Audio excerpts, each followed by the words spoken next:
In the summer of 2021, we went to Iceland. And if you know anything about Iceland, aside from the fact it is naturally beautiful, is that it is extremely expensive.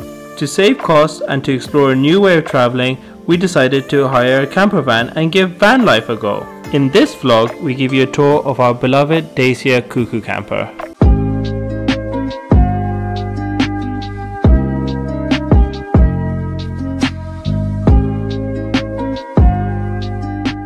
We have just arrived in our campsite in Hamrar, Akureyri, and we thought this would be a really good time to show you our house on wheels. Living in this for the last 5 days, we're getting used to it, and I think now is a good time to show you what's it like to live inside. The front of the car is just like every other normal vehicle. In Iceland they drive on the right hand side, so the car is left-handed, and it just drives like a normal car. That's all that there is to say about driving the car. But inside, if you come around on the other side, we've also doubled up this side of the car as our workstation slash office. Well, literally it's covered with wires. We got this from the company that we're using, Cuckoo Campers, and it's just an inverter where we can literally charge all of our things.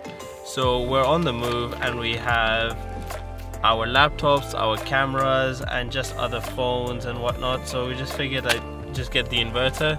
It'd be a lot easier. It is a bit of a mess, but everything right now is functional. Holly over here has her little snack drawer, which we just eat while we're on the road, because we're often driving for a couple of hours at a time, so we don't really have many restaurants on the way, so we just snack a little bit. And now we're going to show you the back of the van. Alright, so the back of the van is our kitchen area. So the doors lock in place. They also have these nice little curtains right here, so at night we can close them. Or during the day, if you don't want people to look in, you can close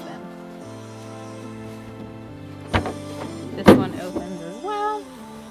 And so here's kind of like the kitchen counter area. In this drawer we have cutlery and a few plates, and then this is our stove. So I showed you in the other video how we used our stove, and the noodles, they came out really nice, so our stove works really well. She didn't start the fire. No. Not today. Not today.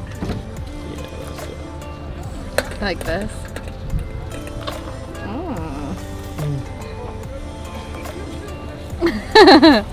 How's that? Alright, so my gourmet meal is finished cooking, and it's a little hot.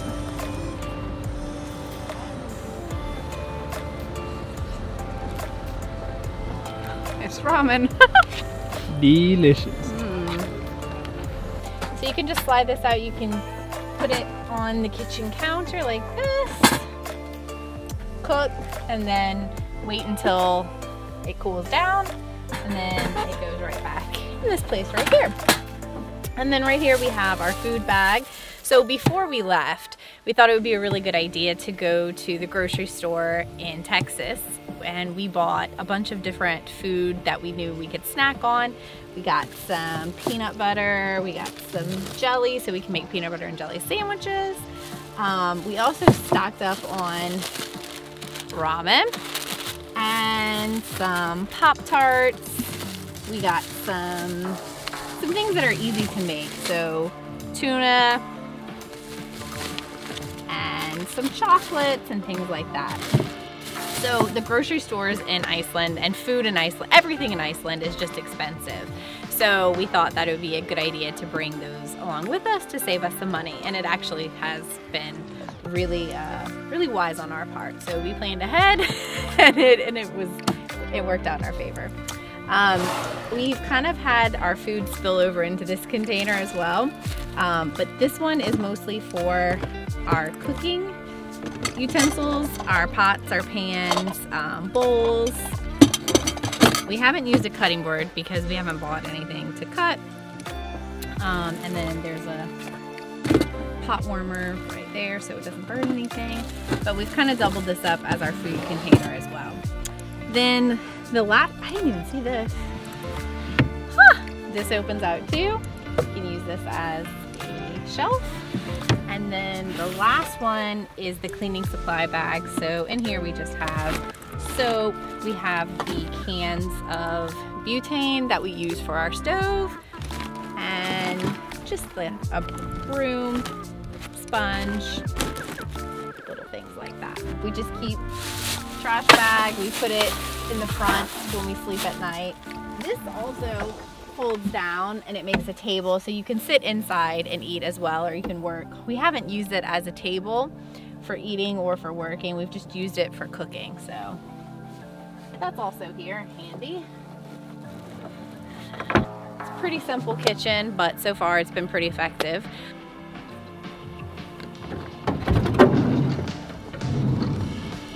Oh, hi. I'm just finishing off sending some emails. Yeah, welcome to the...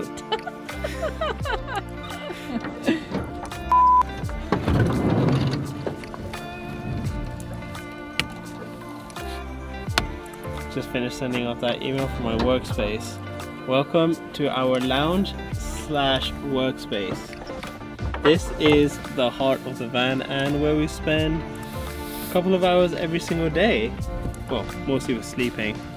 But right now, it is not in its sleep mode. It is pretty much how it looks on a normal basis when we have to go out and see things. It looks chaotic, but there's a logic to everything. So this is our first primary bag. This has all the camera equipment. This is the bag that we take whenever we have to go out filming or anything. So this is easy access to get to whatever. As we move to the back of the van, it's things that we have to use but not regularly. So right over here underneath me is all of our toiletries equipment.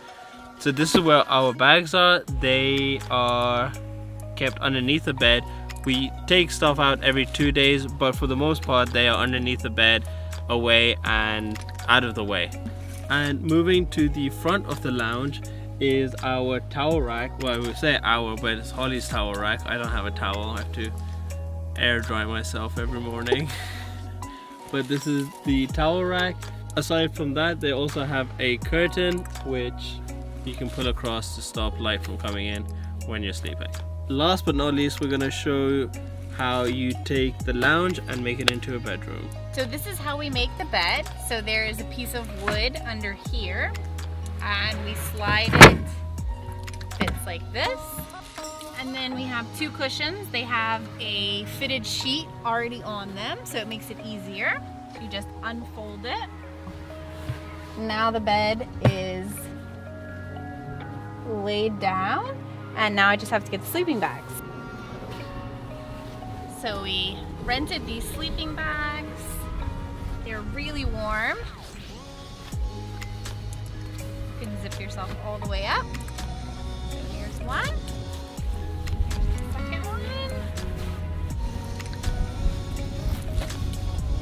Alright, so now that we have our two sleeping bags, pillow, bed is made.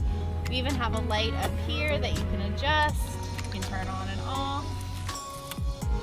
We're supposed to have a heater in our van, and it worked for the first 2 days, and then I guess as we were driving, the button fell into the back, so we can't use our heater unless we turn the car on, so that's kind of been a bummer, but it hasn't been too cold at night, so sleeping bags are doing a good job keeping us warm.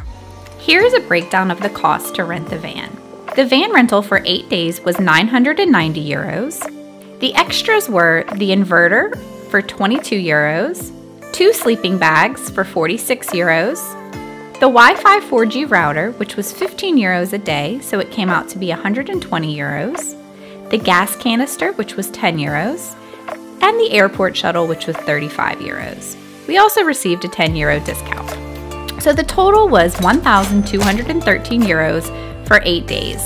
So that comes out to roughly 150 euros a day. Although this wasn't a paid endorsement, we would highly recommend using Cuckoo Campers. This is the back of the van, which also doubles up as the kitchen.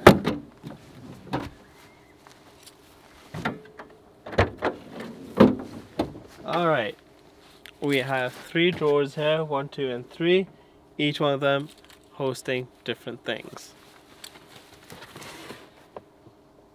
I think you should do this part because I have literally no idea what's in what.